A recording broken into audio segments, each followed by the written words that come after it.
Okay, juniors, hello again. Welcome to your second to last lesson for AP US History before you take exam a week from now.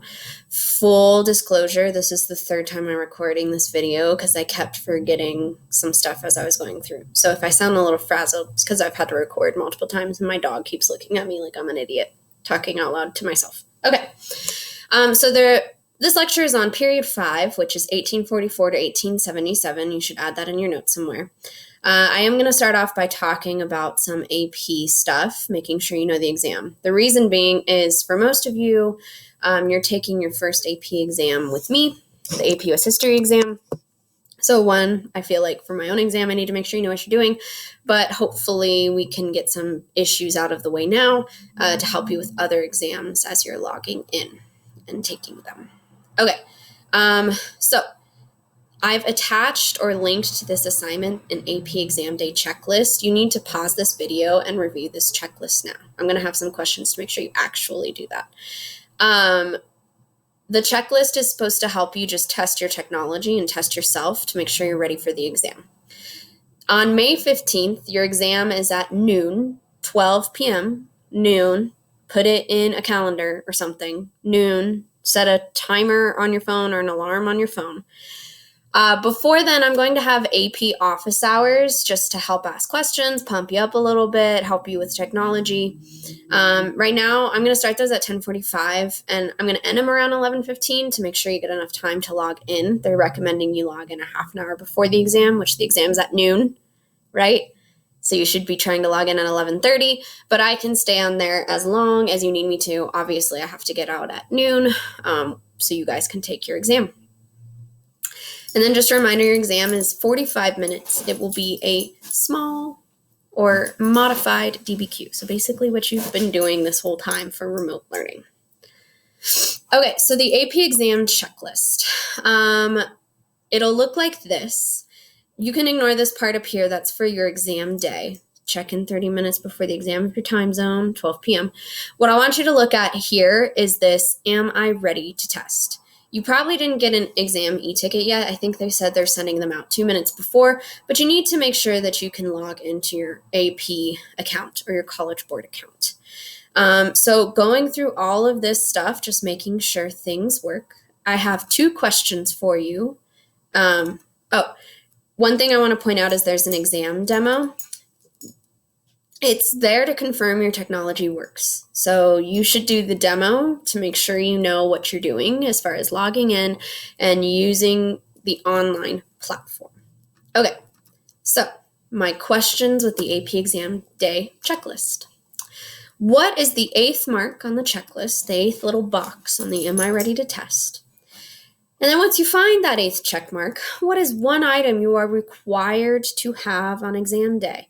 Remember, for the questions in your Cornell notes, you are answering them on the questions column. So not anymore your own questions. I'm going to ask you a lot of questions during lectures.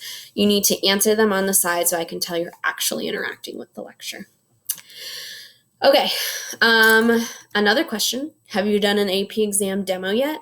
If no, please do that this weekend. It will literally probably take you 10 minutes, but you need to log in and you need to make sure that your computer works for the exam. The worst thing that could happen is you're all frazzled, you log in at 11:30, nothing's working, you miss the 12 p.m. time, and then you're freaking out and crying, and you feel like you've done all this work, you've read all these DBQs, you've had to learn all this boring stuff from Miss Hughes, and for what? Yeah? So make sure that you log in, check that the technology works. My dog's going to be annoying, I can already tell. All right, let's start with our nice fancy lecture. Okay, so period 4 is all about the conflict leading up to the Civil War, which of course is on the expansion of slavery and the power of the federal government. So we're starting with territorial expansion, and the first term is manifest destiny.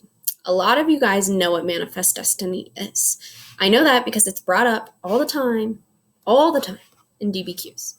But manifest destiny is this belief that white Americans have been ordained or granted permission by God to settle North America, to spread democracy, liberty, freedom, blah, blah, blah, all this stuff.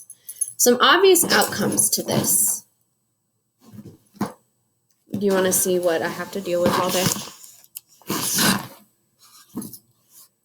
Can you not? Enough. Okay. Anyway, some outcomes from Manifest Destiny is in government programs, different incentives for people and companies to continue to move out west. You have the obvious displacements of peoples, Native Americans in particular, violent displacements, and then you have conflicts or negotiations with empires or things or powers that are already there. For example, the Oregon Territory was compromised with Great Britain. So we got Oregon, Washington, Northern California area. But you also have conflict, which leads us to our next topic, the Mexican-American War, which started in 1846 and lasted until 1848. Mexican-American War started because there were Americans settling in Texas, which before 1846 was a part of the Mexican territory. And they wanted to secede and become the United States. So they kind of fought for their independence, and the U.S. declares war against Mexico. And they get a bunch of different territories. So you have Texas, you have all this like New Mexico, California, Arizona, parts of Colorado, Utah area. Basically, you get this whole Southwest thing when it comes to U.S. territory. With the increase in territory became the increase in conflict, in particular over the spread of slavery. So we're going to start with the first set of slavery and conflict. The Missouri Compromise was passed in the 1820s, and it basically was kind of like a little Band-Aid for some of the expansion with the Louisiana Purchase, which was like anything above there, anything above this line is going to be a free state in theory, and anything down here is a slave state.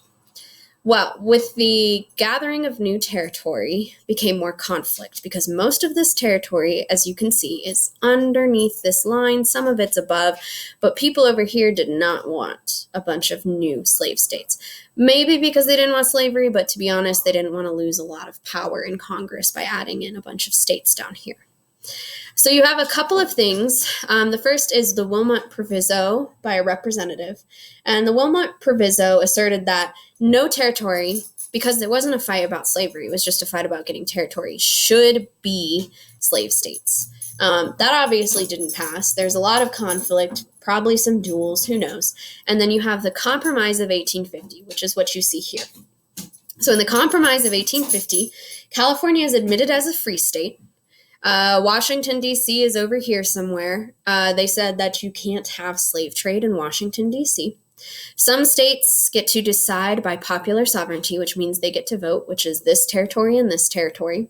And then you have the passing of the Fugitive Slave Act. So the Fugitive Slave Act has always been a thing, but with the 1850s, it became pretty big compared to what it normally is. Basically, it said that any state, any free state, has an obligation to still capture and return fugitive slaves, arrest them, and bring them to the states where they came from. What happened is you start seeing people who are free being arrested and brought back or brought into slavery or back into slavery. They never were a slave. And a lot of these states were obligated to do that. If they didn't, they would be found in trouble by the government. So the Fugitive Slave Act increases the amount of people being kidnapped and brought to slavery. Okay, so question 4 to answer. You can pause. Who, North or South, gained more from the Compromise of 1850, and why do you say that? I'm going to move on because you can click a pause button. Cool. Because of all this territory conflict, you also have the Second Great Awakening. We have the Market Revolution, which is increasing cotton production in the South. Cotton is king, right? So it's increasing slavery. You have increasing abolition movements. A couple of these movements are narratives or things coming from people who were former slaves, like Frederick Douglass. You also have the development of the Underground Railroad and conductors like Harriet Tubman, who are working with various abolitionists and freed slaves to move slaves from slave states to free states. You have abolitionists publishing books, publishing newspapers. William Lloyd Garrison is publishing a famous newspaper that is being sent around the country, even in the South, to influence abolition. And then you have the publication of novels like Uncle Tom's Cabin, which sets the narrative of what it's like for slaves migrating from these different places. Okay. So you see this increase in the abolition movement, which leads to question 5. What are some big factors, you might need to use the last lecture to help you with this, that could cause the rise in abolition movements? All right. Next, we have some more territory conflict. So all of that territory, we have Kansas and Nebraska. They need to decide what they're going to do with Kansas and Nebraska, free state or slave state. And Congress is like, oh, we don't really want to make a bunch of stuff. What we're going to do is we're going to say Kansas-Nebraska Act, which is the states can decide for themselves. Popular sovereignty. Again, they can vote for freed, slave or not. The problem is they did not anticipate the amount of people who had such strong opinions either way about slavery. So you have an event called Bleeding Kansas, where abolitionists and pro-slavery people are traveling from other states to these states as people are voting for slavery or not, and trying to decide if they should be free or not, and violently killing people as they're going to polls, forcing people to go to the polls, doing all these things. Cool. You also have the Dred Scott case. So backstory is Dred Scott and his wife were slaves. They kind of moved in between different states that were free states and slave states. Eventually, their person who enslaved them died, and they decided they were going to fight for their freedom because they were in a free state. It went all the way to the Supreme Court, and the Supreme Court had a very awful ruling. The first one is basically Frederick Douglass. I'm going to pause this really quick to make sure my dog can just chill the F out, you know what I mean?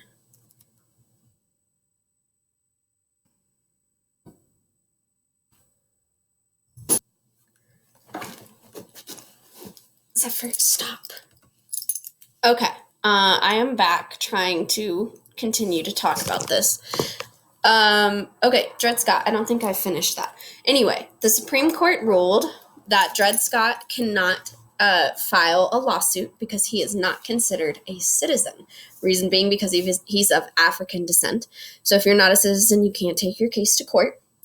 It also ruled that Congress cannot outlaw slavery in states. Congress has no authority to do that. So essentially the Compromise of 1850 and all that stuff was for nothing because Congress apparently can't decide.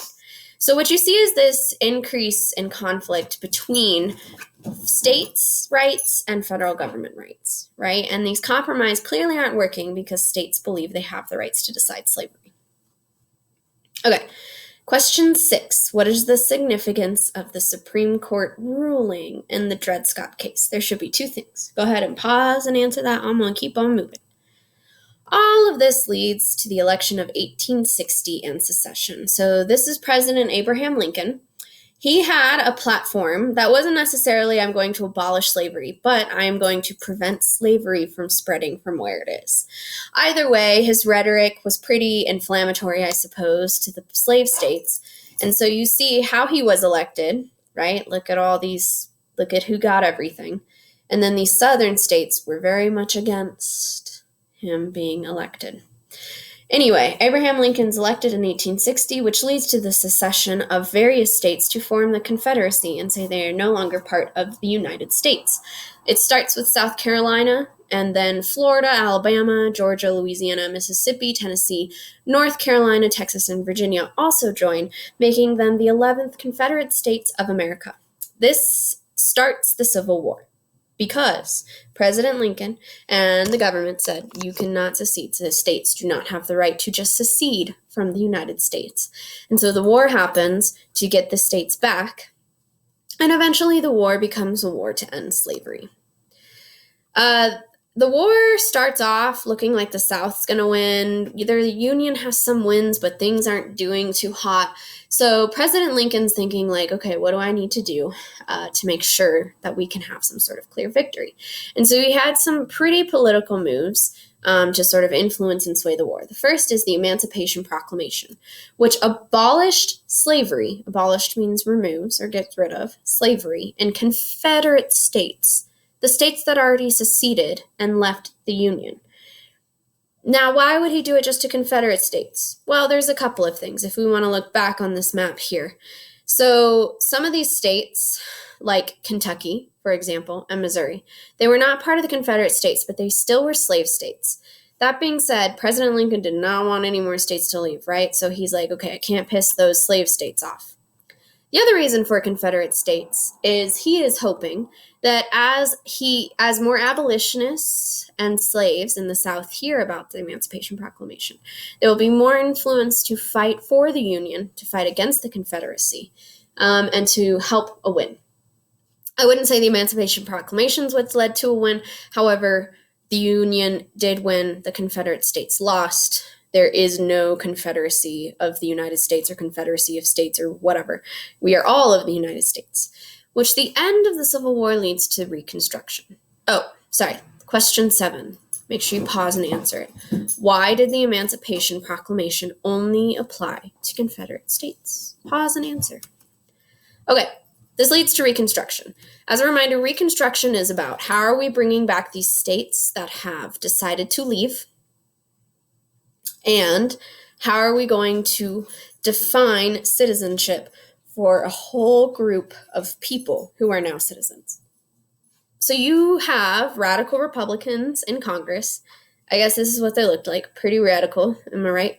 And they passed some pretty important amendments. The first is the 13th Amendment, which abolishes slavery completely.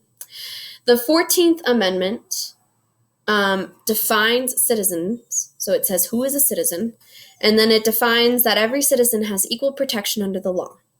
Pretty big deal when we're thinking about Dred Scott, because he was told he can't go to court, right? Because he's not a citizen. Well, now once you define citizenship and you say they all have equal protection, it is not as easy, in theory, I mean, everyone finds a way, I suppose, for the court just to be like, no, sorry, you know what I mean? Okay.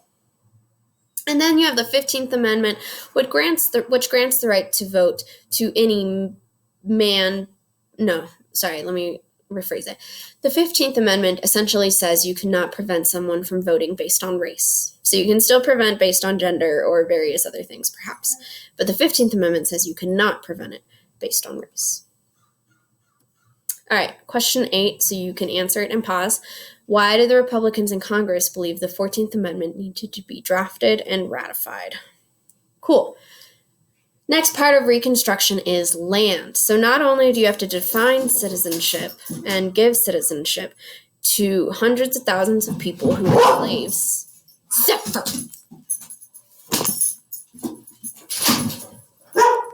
Sorry, everybody. She is just going to kill me. Oh my god, this is a long lecture because I have to keep dealing with my dog. Anyway, you have to talk about the economy and land, right? You now have people who need land, need jobs, need things. You see the establishment of the Freedmen's Bureau, which was a way to sort of support any sort of newly freed slaves in getting land and establishing communities, schools, hospitals, education, things like that. That being said, President Johnson, the first president to be impeached, was like, nah, bro, don't want the Freedmen's Bureau, and kind of shut it down and didn't really help support in giving land or giving economic opportunity to formerly freed slaves, which kind of forced them to go back to the people who used to enslave them for jobs. So this leads us to the failures of Reconstruction. I'm going to start with sharecropping. So because there was no sort of land reform to support slaves or freed slaves in getting land and having their own economic opportunity, the idea of sharecropping comes into place. That means this person who owned all this land now takes on anybody who was a former slave or a freed slave and is like, yeah, you can work on my land, but you have to pay me for it. You have to give me the crops from it. Eventually you'll get to own it. It's like a never-ending cycle forcing people to be there. You also have the establishment of the Black Codes, which basically were different laws that were preventing the economic and political rights and opportunities for anybody in the South who was a slave, could be a slave, all that kind of stuff. So the black codes prevented people from voting, maybe giving them a poll tax, or maybe saying you have to take a certain test, prevented people from owning land and things like that. You also see the rise in violence and the KKK, which is exhibited here, which the KKK comes about from southern states who believed the federal government was doing too much, giving too many rights to former slaves, and they decide to be violent with that. All of these things are happening and the federal government's doing nothing. So the Civil War happens, they establish the amendments, seems good, but eventually they stop sort of caring about what's happening in the South and as far as political rights and economic freedom. So, question 9, why is Reconstruction after the Civil War considered a failure? Go ahead and pause and answer that question. Just your last little big assignment is another document analysis. I'm spending a lot of time on this because you are writing a DBQ. I want you to get some easy points. This is a way to guarantee you're getting some points. I have to say I've seen significant improvement in a lot of you pushing yourselves to make sure that you're actually analyzing documents. The big thing here is make sure if you're like, what am I doing here? You're answering these questions. The best thing you can do is continue to go back to this lecture, look at your answers to some of these questions here, and see how you can apply that to both the prompt and to the document analysis. All right, I'm very sorry about my dog, but we only have one more recorded lecture where we have to sit there and deal with her being annoying, right? Annoying. You're annoying. Okay, bye guys.